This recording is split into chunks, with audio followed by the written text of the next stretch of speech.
Podcast. Podcast. Podcast. Podcast.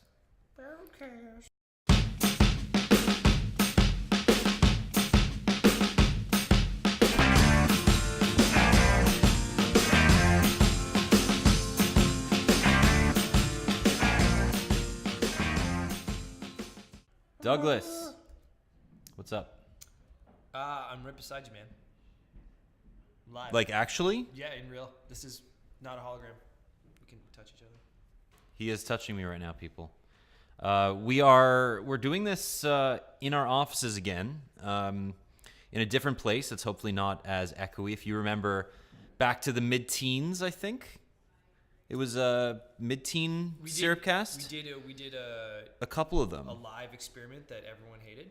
Well, it was because nobody could hear Jane, and everybody wanted to hear Jane, right? Yeah, and but Jane's gone now, so it's just, So you guys got to deal with us crappy podcasters. we're great podcasters. I love our podcast. Most people love our podcast. I definitely have a face for podcasts. Well, you're on video, so. Oh no, sorry, I have a face for writing. I'm sorry. So we're coming at you on April 23rd, the day before the Apple Watch comes out, and there's a lot of excitement, a lot of trepidation, a lot of we've spent a lot of this week talking to developers about the Apple Watch and about some Canadian developers in particular graced us with some of their insights about what they thought it was like developing for this brand new platform. And I asked a lot of them, was it like developing for an iPhone or an iPad? And they said no, it's actually sort of like developing for a completely different platform. It's using the same code base. It relies on the iPhone. Basically, there are similar elements to it, but ultimately, a lot of them said that it is like writing for an Android or a Windows phone. Like, it's very, very different. It's just, it's familiar because Apple sets these very stringent standards about design and what the app can do. But it should be. It's a totally different tool. It shouldn't be the phone on your wrist. I think that's like, for them to realize that is important. But if it was just iOS apps on your wrist, like they wouldn't work. It's it's like, oh hey, we brought desktop apps to your tablet. No, I don't want those. I want tablet apps. Right.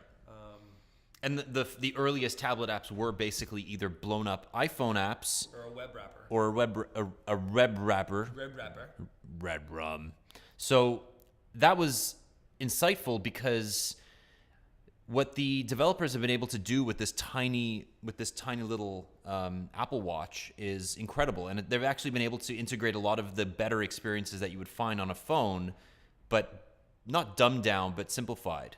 Focused on one. So like, if we were talking about this today, we were looking at some of the screenshots, and the apps look basic, but there's two reasons for that. One is like you were talking about the design of the screen and the way in which it actually, the contrast will highlight better than is being shown on like screen capped images of the app. But then also, when you have a screen that size and the interaction experience module is supposed to be like 6 seconds worth of interaction, you only want to be seeing like one piece of information, right? So like, the more basic it gets, the probably more functional and useful it is.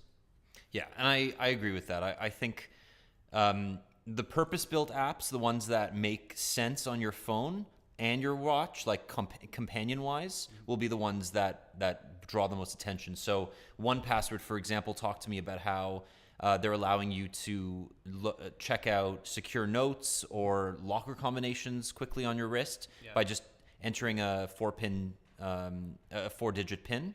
So it syncs with your phone. But you can't add anything new to it. It's a one-directional experience, and I think they really. Yeah, but that's stage one. I can see them down the road being like, use Force Touch to doodle a dynamically generated password. That just a little personalization thing, but then also wicked secure because it's not being done by an algorithm. It's being wicked secure. It's real secure. Wicked secure. How do you like them apples? If anybody from Boston is listening to this, which I highly doubt, I'm so sorry. That was my Australian accent, by the way. Oh yeah, right. So the one thing that I talked to a developer down in New York named Matthew Fay, and what he said about 1Password was that on September 9th, when the Apple Watch was announced, they envisioned a single serving app, a single purpose, literally a single purpose, where it would just generate one-time use passwords for second factor authentication. Yeah. And immediately after WatchKit was released, they realized that they could do a whole lot more with it. And then they expanded it to include notes and looking up your existing passwords and things like that. But they don't ever want to have, I mean, yes, I agree that they can create randomly generated passwords using Force Touch, and that's actually a great idea. I think you should probably tell them that. Yeah. But those kind of alternative input methods are going to be explored ad nauseum down the road. Okay, all that being said, though, if I look at Apple Watch apps that I actually want running on that phone, is 1Password one of them? Like we've seen, like, we just keep getting hit with announcements upon announcements of people releasing their Apple Watch apps. It's, you know, the easiest way to try and get coverage right now. For the most part, I'm very hesitant to say, like, okay, I could see how, you know, that could work on your wrist, but do I want that? So, I mean, that's a good point, right? Like, do you want something that is, do you want it just because it's there? Are you going to use it just because it's there? Well, yeah. Okay, so for example, I really love Mint. It's a great service. I have it on my phone. I get email notifications, transactions. It's like a, you know, financial service kind of tracking application. They've released an Apple Watch app. They have one ready to go. In what context or situation would I want a notification from Mint going to my wrist, unless it's like, someone just cleaned out your bank account, here's the number to call? Like, why do I want that interaction? That's something that can wait until the next time I pick up my phone. Right. Why do I want a Mint app on my Apple Watch? And I think people are going to realize very quickly that we're in an age of oversaturation when it comes to notifications anyway. And from the reviewers I've read, until now, a lot of them have turned off nearly every notification except for text messages, phone calls, and the occasional email from their Apple Watch. Yeah. Apps don't really factor into it unless you're actively seeking it out. Well, yeah, or until the apps are smart enough to know or are built, you know, for this new engagement type that aren't just iOS ports, right? Mm-hmm. So I think you started this off by saying that there's a lot of excitement around this, and, you know, I'm completely, you know, it's nothing new. Okay, the watch is coming out, and it'll be 6 months from now when we start seeing, you know, Apple Watch centric experiences that are Apple, like you talk about mobile first. This will be watch first experiences that actually make people want this. And I think part of that comes with, you know, right now the developers can only do kind of like paired ports of iOS. They can't do native to the watch. Yeah. And I think that that's going to be a big deal. It will. So I'm thinking, okay, here are the kinds of apps that are going to be most interesting to me. And then I saw Shazam got updated for the Apple Watch, and I was like, this is exactly what I want. Oh, totally. Yes. My watch for, right? Because whenever I need Shazam, the song is always over by the time I open the watch. Yeah. By the time I open the app on my phone. It's always the last chorus, and I'm like, oh, I should Shazam this. And I'm just like, fuck, come on, hit that button. Yeah, exactly. And it's one of those experiences where, okay, that was basically tailor-made for a thing that's always attached to your person.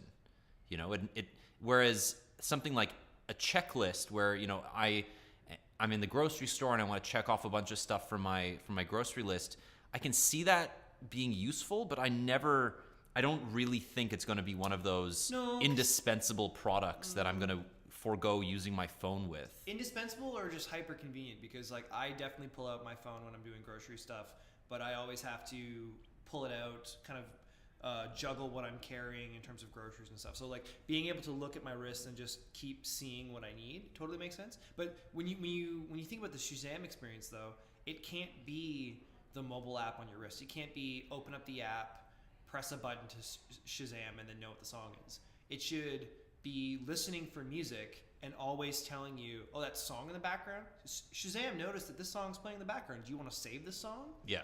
Like it's got to be something that it's doing the work for you. But that brings us to another point. I believe Shazam can do that. It can do that both on the phone and on the watch. An API allows you to listen in the background for, I think, an hour until you open the app again and then have to reactivate it. But with the watch, Apple is really pushing, and in general, Android Wear as well, pushes battery life over anything else. You want to keep that screen on for as little time as possible. Mm-hmm. If Shazam can do listening in the background passively without affecting battery life too much, I think those are the kinds of things that people are going to wake up and go, okay, this is why I want to watch. This is why I want a smartwatch in general. I'm really surprised, and I put this on Twitter a few days ago, I'm really surprised Android Wear doesn't natively support a Shazam-like feature. It feels like it's tailor-made for Google Now. It even supports, Google Now even supports it on the phone. Yeah, well, I think it's probably just a matter of time. Like, I think one of the things that we're going to talk about is that there's, a major kind of Android Wear update, and I think it's just, it's just on their to-do list, right? And with all of this, I think it's simply a matter of how excited are we by the potential of the new kind of interactions that can come from this technology, and how excited will we be from the actual specifics of this is a killer app, this is a killer app, this is a killer app. Mm-hmm. And right now I'm just like, okay, cool. I'm over that excitement of like, oh, stuff like tech on your wrist, and I'm waiting to see something that tells me that I want to buy that. Mm-hmm. And as someone who's been using a Fitbit for a few weeks now, I'm still struggling.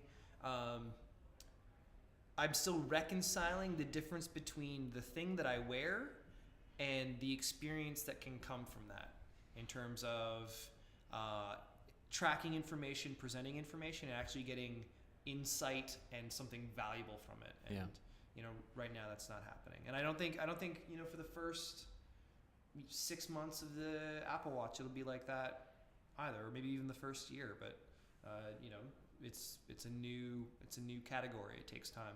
Let's talk about that same category, but from a different product perspective. Android Wear is set to receive one of its biggest updates ever. Coincidentally, obviously, Google's been working on this for a long time, but they just happened to announce it a few days before the release of the Apple Watch. This is good because it adds Wi-Fi support, which Apple Watch does support. So they're going to be competing on the same level in that regard. Mm-hmm. And Wi-Fi allows the Android Wear device to connect to a network and sync to the Google Cloud with no phone connected to it. So which is important. It is important for some things. They haven't said exactly what you'll be allowed to do with Wi-Fi. So what I'm thinking is porn. Obviously, everything comes back to porn. Yeah. Well, that's what I use Google Now for. True. Google Right Now. No,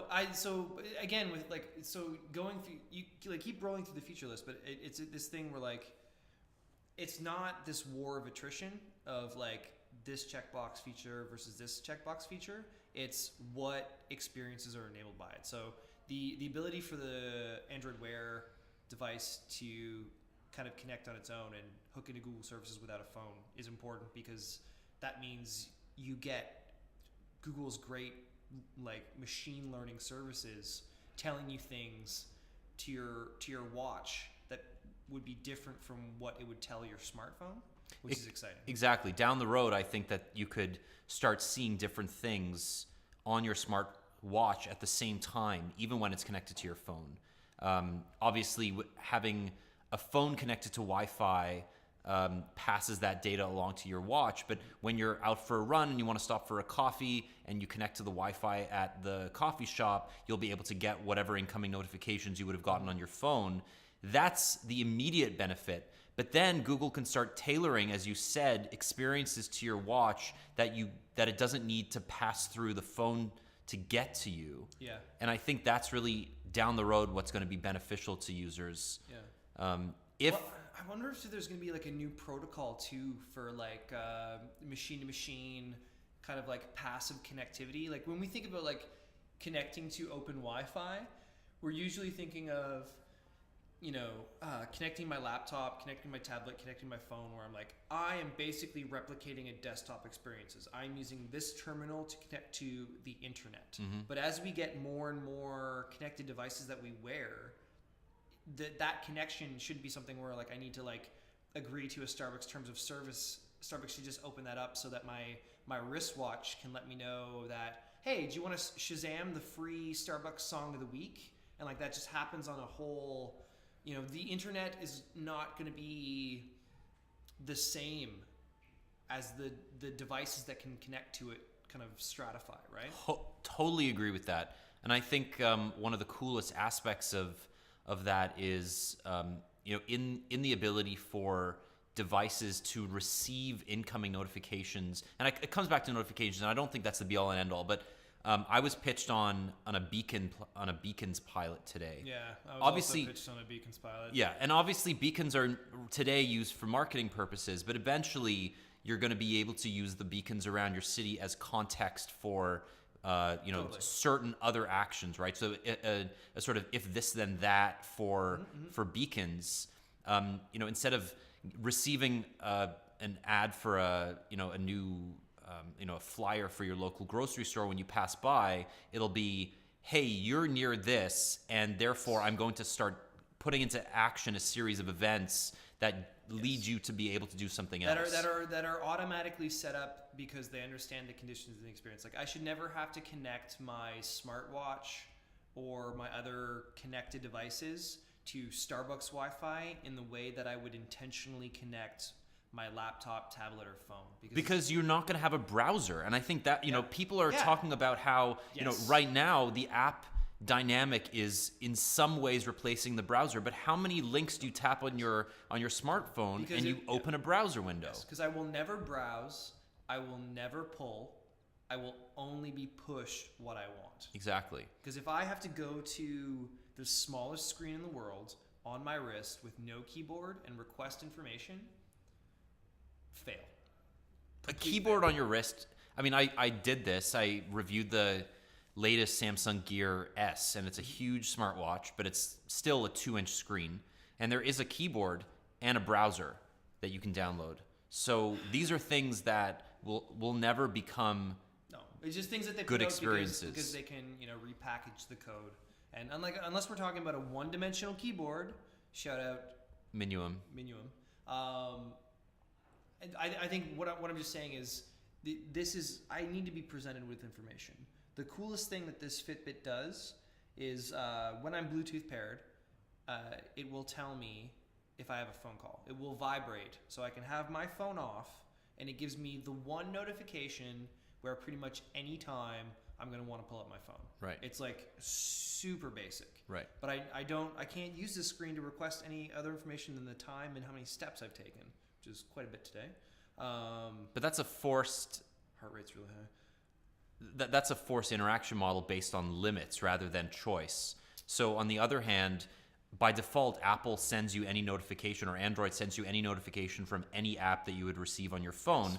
So that's just the opposite problem. That's bad, yeah. So then you have to start filtering, and then you wonder, okay, well, people don't filter properly. They're like, if you force people to manually filter things, they're going to do a poor job of it. And I think that was the reason why I took off my Pebble smartwatch and then never put it on again, because I didn't want to do the life hacking to get my notification triage set up perfectly to just have the things that I wanted on my wrist and not. I need there's the limitation of technology not being able to provide choice. And then there's the limitation of someone else choosing for you. Yeah. I think Apple's always really been good at making strong choices for the user that work out for the vast majority.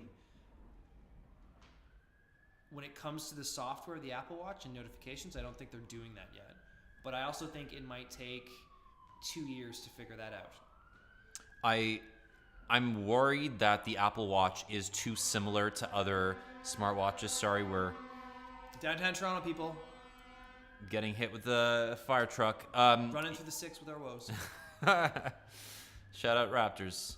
So, sorry. It's too soon, man. Too soon.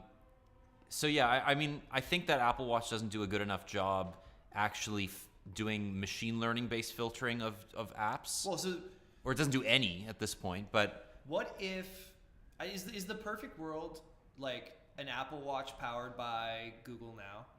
kind of. I mean, Google services on an iPhone are sort of the best, right? Like Apple doesn't care, and they used to. Except for the Gmail app that crashes every time I try to open it up because it can't handle multi-user accounts. But Oh, well, that's weird. Yeah. I mean, I don't use the Gmail app on iPhone. I use Outlook randomly. So, not randomly, amazingly, because Acompli, which Microsoft bought, turned it into Outlook for mobile. So you run your Gmail accounts through Outlook? Outlook, yeah. Which Do you is get push? Yeah, absolutely. Because they just use, well, they set up OAuth, right? So you just approve your Gmail account through OAuth, and it And then they're sends you doing the everything. active sync? Well, I think what's happening, it's not active sync. This has nothing to do. This is not exchange based. Nothing. This actually, it's the same thing as if you were using Mailbox or Cloud Magic. They actually Just pull all of your emails Okay. and then push them to you. Okay. So it's kind of So they're pushing to the phone client, but they're pulling from like from whatever's- Gmail, yeah. Okay. So yeah. it's the same as any other third party Gmail app, but it's the best. It's the best and worst of both worlds. Okay.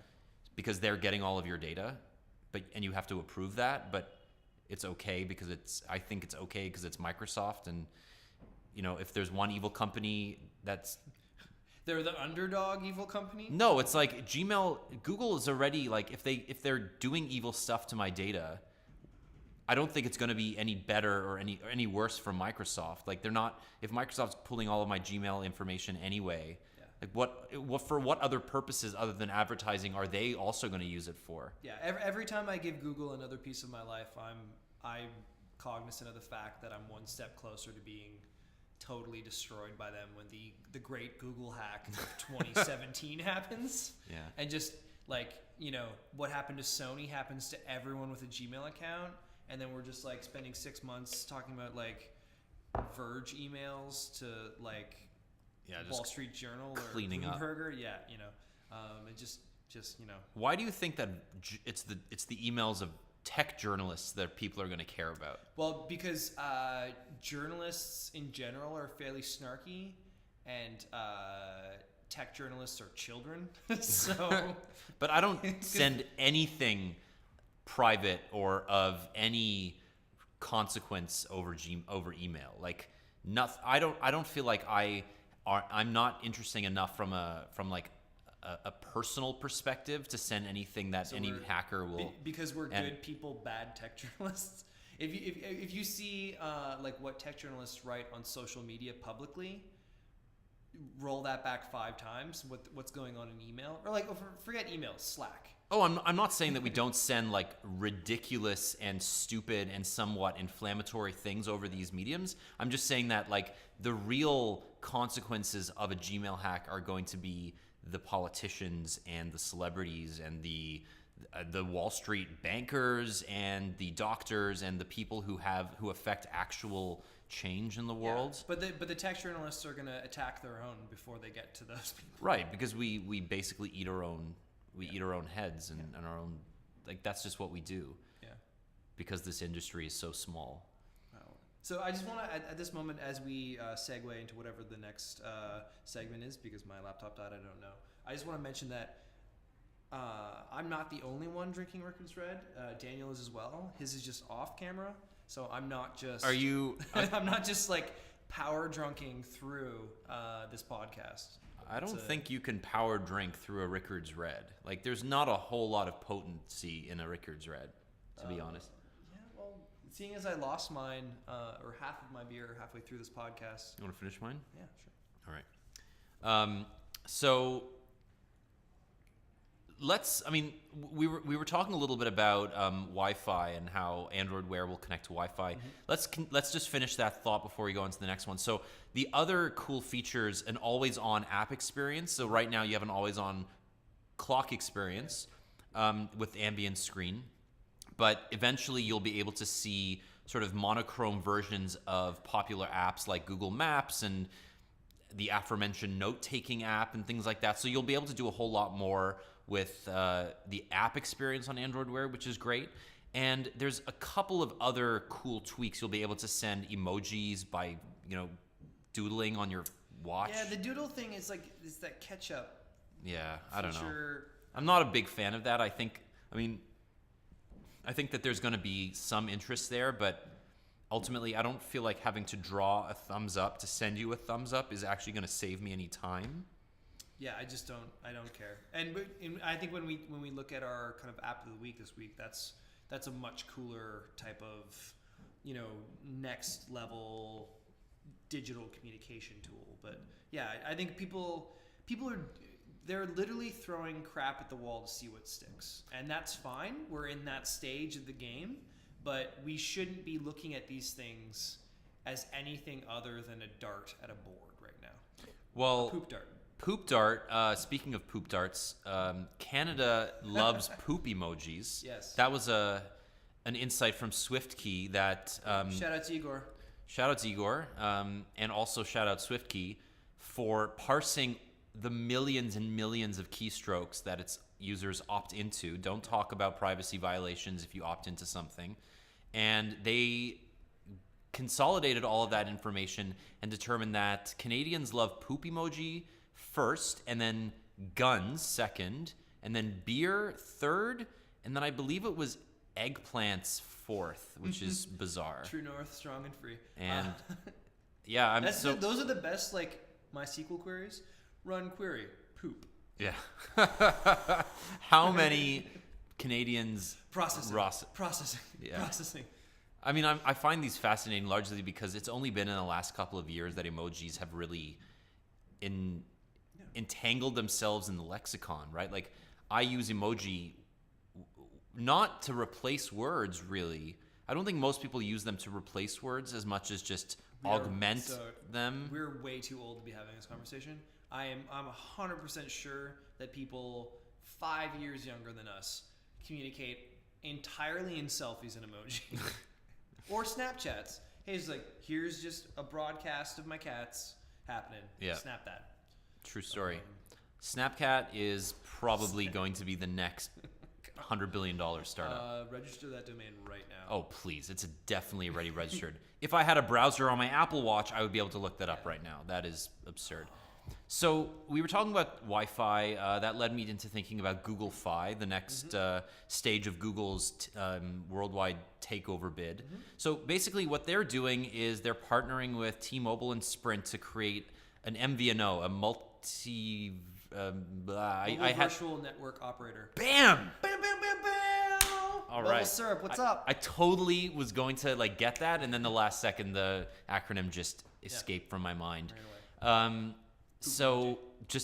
I was thinking about poop emojis. So Google Fi is it's an invite-only wireless network at the moment that basically, or invite-only at the moment wireless network, partnered with Sprint and T-Mobile. You can dynamically switch between both depending on the better service in the area. But the most interesting part about this is that Google's trying to offload a lot of traffic through the wireless networks in the US because there's a lot of open Wi-Fi. And what they do is they find open Wi-Fi that they consider to be high quality, and they open a VPN channel immediately when you connect to that Wi-Fi network. So you're anonymizing your traffic, you're securing yourself, and you're offloading cellular traffic to Wi-Fi. The pricing model, it's interesting. It's sort of innovative. You get credit for any data that you don't use. Sort of innovative. It's pretty cool, but I don't think it's innovative. It's a stake through the heart of the telecommunications industry. It's amazing. Don't get me wrong, but AT&T and T-Mobile already do this to some extent. They have rollover data. It's just innovative to Canadians because none of our networks even think about doing something like that. Not to mention the fact that, if I use, we never talk about this, right? But if you're spending a lot of money in Canada for your plan, but if you don't complete that allotment of bandwidth, you never get any credit for it. Shout out to the Rogers employee that I spent an hour talking with Friday to help me figure out my plan situation. Okay. Because I went beyond Bill shock to Bill take a plane to Mexico because it's just not happening. But yeah, so you're right, and it's very obvious the reasons why the two smallest carriers in the US are the first partners with Google, simply because not only are they leveraging on their bet on kind of like voice over LTE, voice over IP technology, because they don't have a spectrum for traditional cellular communications, but they're trying to change the business model of the way telecoms operate to grow market share in the US. Well, I mean, unless there is a carrier, #wind, or a tech company willing to drive that into Canada, we're entirely reliant upon Canadian regulation to allow it to happen, because the big three do not care. And they have no incentive to care, and they won't change until there's a reason to. Well, I mean, they don't have to. The big thing is that they don't have to care. T-Mobile and Sprint care because they're underperforming. On carrier, whereas Canada's on carrier. Well, I mean, look, it's not about that. It's more about Rogers, Bell, and Telus comprise 90% of the market together, right? So they don't really have to worry about some, Wind-like new entrant coming in and stealing all their users, because T-Mobile and Sprint at least have viable LTE networks that, if not compete with, together they compete fairly well with the incumbents in the US, AT&T and Verizon, in most parts of the country. Which is why I think there's been discussions before of them buying each other or merging, or to make a fourth kind of... Well, AT&T attempted to buy T-Mobile, and that wasn't approved. And then Sprint and T-Mobile... T-Mobile then purchased Metro PCS, and that's where they got a lot of their spectrum for their LTE network, and they've been refarming a lot of their stuff. And I won't go into the technical stuff because I'm obsessed with this technical stuff, but it's super dry. Shout out an article that I'm doing on Bell's... yeah, I'm allowed to shout out my own stories. Your own unreleased article? Yeah, whatever. I'm allowed to. So I'm working on foreshadowing shout out. That's a foreshadow. I'm working on an article that kind of goes over Bell's strengths in the industry, and how Bell's been having a lot of PR issues, a lot of controversy around their internal policies, but what they have going for them is an amazing, robust network, and how people perceive them. They're trying to kind of big up their own network and use that as a differentiating factor, but it's really difficult to do that in Canada. Whereas in the US, Verizon and AT&T have a way better network than T-Mobile and Sprint, and they never let them forget it. Like, that's what their advertising is all about. But if it's the type of thing, like, if the reason why the conversation is about network is because everyone's playing the same game.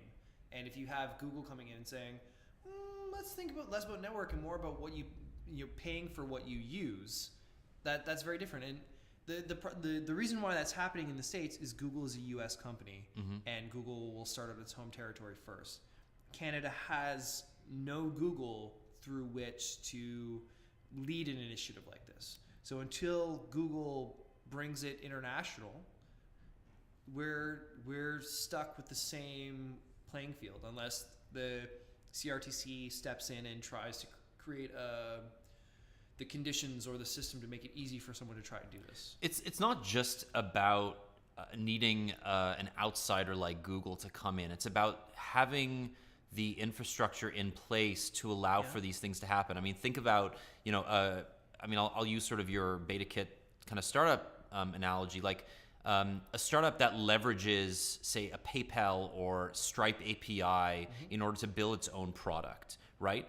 Google doesn't have the equivalent of an API to plug into the way that it does in the US with T-Mobile and Sprint, right? The MVNO infrastructure in Canada is non-existent. Yeah. So T-Mobile and Sprint fight over pricing because they want to undercut one another for MVNOs to come in and buy their service in bulk, because they've invested all these billions of dollars in a network that they want to maximize, right? They need this money in order to, because they don't have the user base that AT&T and Verizon do. So what they want to do is they want to get users not through their main brands, but through their sub brands. Well, and that's the difference. In the US, you have MVNOs, and in Canada, you have, what was the term you used? Flanker brands. Flanker brands. Right, which is owned by, Yeah, so they essentially market themselves as MVNOs, but they're not cheaper. They're certainly not a better quality product. But an MVNO often markets itself as one or the other, right? They offer themselves as like a value add to an existing service, or they're just way cheaper.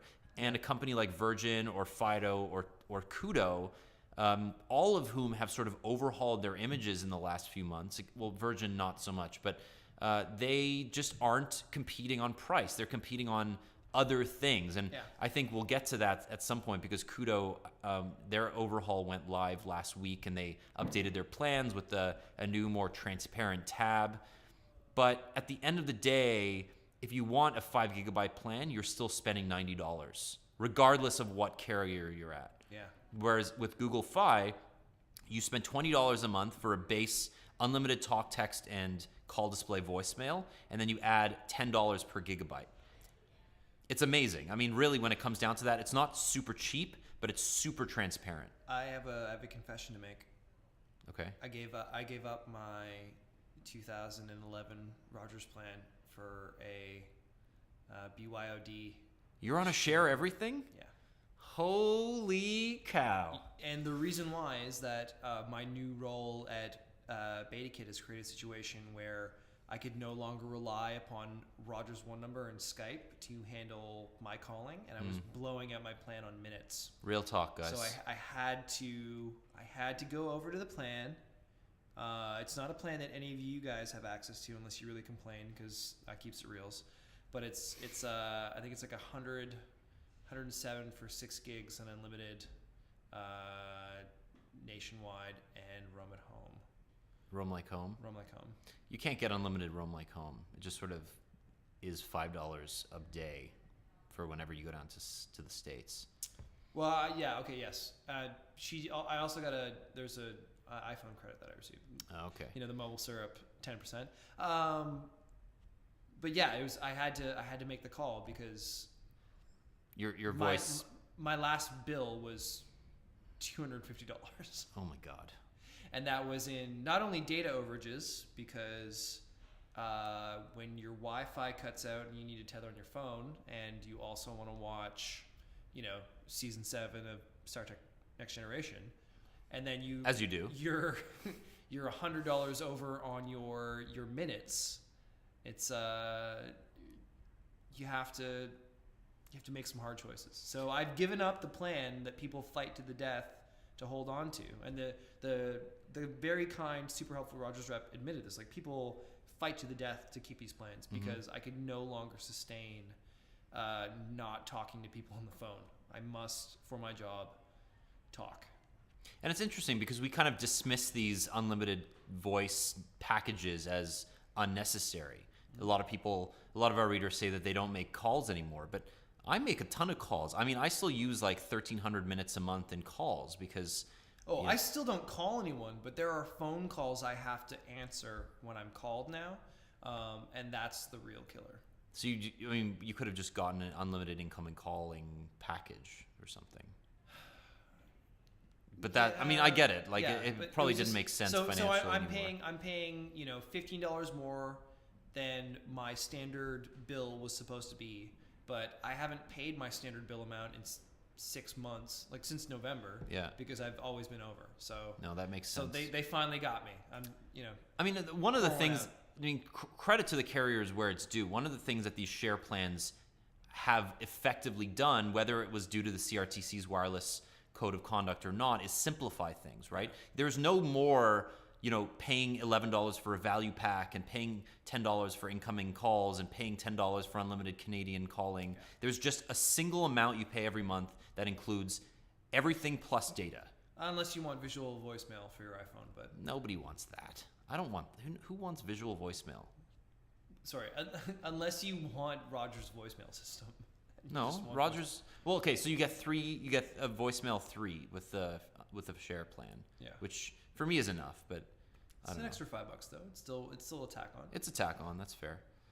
I guess we don't talk about those anymore because we haven't really needed them after the sort of the share revolution. In 2008, visual voicemail was like a battleground for mobile. It was a hot topic of discussion, and then it just like all things changed and disappeared. Well, no, because the iPhone was one of the first to support it, and Rogers was the only company that had visual voicemail. I mean, back then they had to take their battles when they had to take their victories when they could. And and I believe AT&T refused to support it, or was trying to. There was a major U.S. visual voicemail company whose name I can't remember anymore because the company's like under now or acquired. Yeah.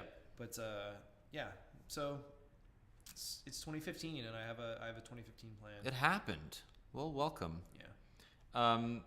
So I mean, we have a ton of stuff that we still have on the docket, but we've kind of talked about wearables and stuff for a while, and we're good convo, in-person convo, real talk. So do we want to just hot takes this? Do we just like the rundown? Just yeah, I mean, okay, so yesterday Facebook released their earnings for Q1, enormous growth as usual, but the big takeaway there, 70% of its entire revenue, which was about $3.5 billion, was due to mobile advertising. Yeah. So in the last 6 months or so, Facebook's really pushed autoplay ads. If you open up the app, you'll see a video.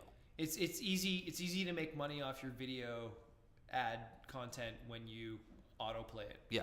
So they do have a metric for what they consider to be a played ad, right? Which is considered a CPM. It's not just, you can't just scroll by it and it starts and then you don't watch it and they count it as a view. I believe that they have a 6-second rule, kind of like when you drop a candy on the floor and you pick it up and eat it. Still good. It's still good. Still good. So for them, I think it's 6 seconds. I don't quote me on that, but that would make sense that, you watch something for 6 seconds, it's considered to be a view. You can convey a Vine is a view. A Vine is a you can have a whole story in 6 seconds. I have so many thoughts on it. Like, yes, but continue. So other areas of strength for Facebook, 800 million users on WhatsApp. We reported that last week. 600 million Messenger users, and 10% of the worldwide VoIP usage is now done through Facebook Messenger. Cray. Which is amazing. Not to mention the fact that WhatsApp just rolled out voice calls to its iOS user base this week. So now Android and iOS, which is the vast majority of WhatsApp users, can take advantage of this feature. This is all coming together to displace Facebook's own core network, which is Facebook, right? The social network aspect of the company Facebook has heretofore been the biggest kind of user draw. Displacing the mobile touch points, but if you're using all these things that are somehow fed into Facebook, you're still sticking with Facebook, right? No. I'm not saying the data.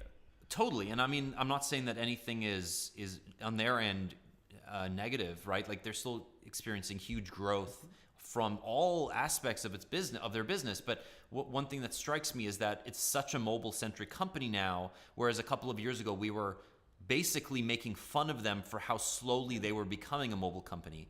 Not to mention that Instagram is now at 300 million users and growing so fast. Yeah. It's just bonkers how much of our lives revolve around Facebook, even if you never open the Facebook app. Yeah, and they count actually that activity based upon whether or not you're in Facebook's world, whether or not you hit that app because you're Facebook connected. Yeah. Yeah. Do we want to talk the Instagram thing? Do we want to talk about our app of the week? So, app of the week is an app that Igor wrote about, and we interviewed the guy who created it, Alan Lowell, I think his name is. He's a Halifax-based DJ/artist, and obviously we wrote about it on 420 because the app is called Glitch Wizard, and this thing is amazing. It's like the coolest app. You basically take a photo of somebody and you just fuck it up with like different filters. You glitch it. And glitch art, if you've never heard of it, is basically was created from coding errors. So you would open up a photo in, say, WordPad in like Windows 98, and it would create this amazing set of glitches. Anytime you've had to blow on a Nintendo cartridge, that was glitch art. Totally. So one of the most famous examples of glitch art was from Pokemon on the Game Boy, when you hit a certain point in the game and I think Igor wrote about it. I forget what the Pokemon's name is, but you receive this Bulbasaur? I don't think it was Charizard? Bulbasaur. I don't think so. Okay. Pikachu. I don't think so. So one of these characters was glitched in some of the earlier versions of the cartridge, and it would just sometimes it would completely crap out and just it would what's it called, corrupt your data. It would artifact the it artifacted for everybody, but sometimes it would even go further than that and corrupt your whole game save. But for some people who were lucky, you just saw the glitchy version of this Pokemon, and it was awesome, and it was one of those famous things that early Reddit shared it and Easter egg, yeah, it was great. So glitch art is very cool because it's creating art out of mistakes in coding. And I found that to be so intriguing, and this guy created a really great iPhone app. And if you haven't checked it out, if you have an iPhone, it's Glitch Wizard. It's 99 cents, but I think it could still be free. And it's fantastic. So, yeah, I mean, that's our app of the week. Last thing we'll talk about today. So we wanted to get to the HBO Now thing. Yeah. But basically... Shout out commenters. Whoa, Yeah. Keeping it real, guys. You guys do not like the fact that HBO is shutting you guys down. So basically, HBO Go or HBO Now launched in the US on March 9th, I think. Recently.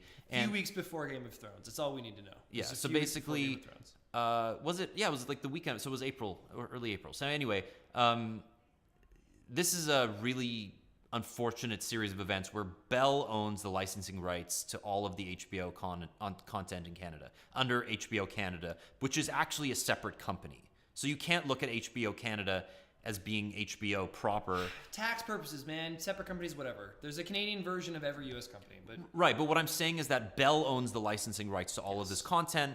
They distribute it through TMN Go for current seasons and then Crave TV for past seasons. Yep. Right? So you have Game of Thrones you can watch on TMN Go, and Sopranos, The Wire, Oz, whatever, you can watch it on totes, yeah. on Crave. So these are things that Bell controls. HBO Now is an over-the-top service where you don't have to subscribe to any cable package. You can just watch it for $15 a month straight up.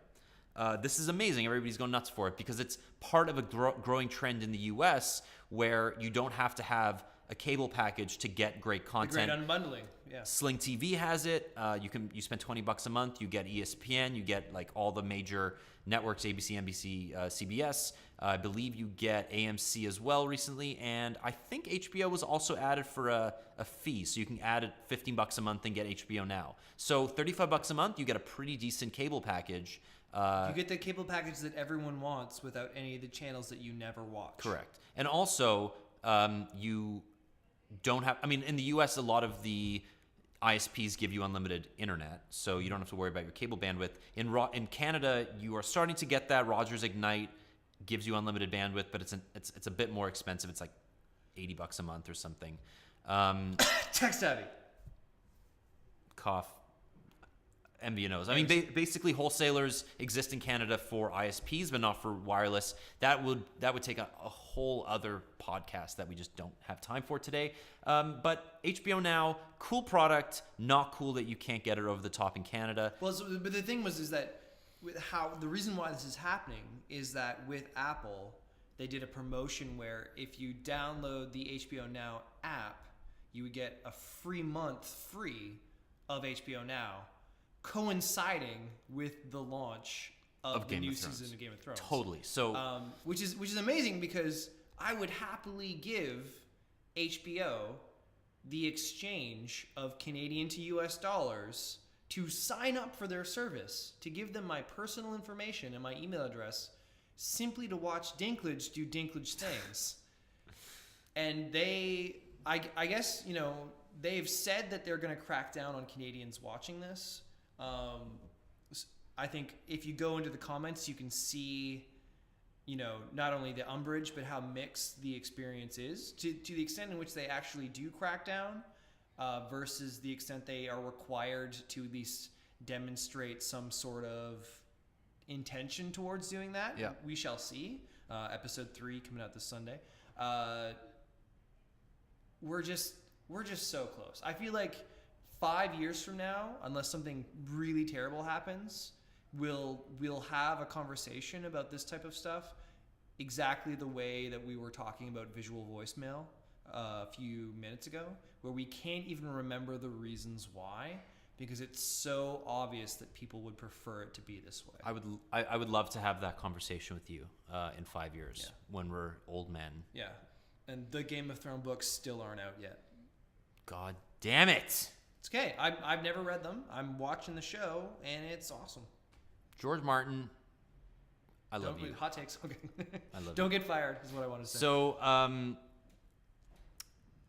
that was so we didn't even talk about you kind of brought it up, but we didn't even talk about why the article was written. HBO started sending out cease and desist letters to Canadians who had signed up illegally for this program and were using VPNs and DNS changers to get around the restrictions. They were basically saying, we know what you're doing, and shut up and stop doing that. So HBO, sorry, not sorry, but other thing I wrote about this week, Xperia Z3 Compact. Sorry, not sorry. Love this product. Got updated to Lollipop recently. I'm small and I love it.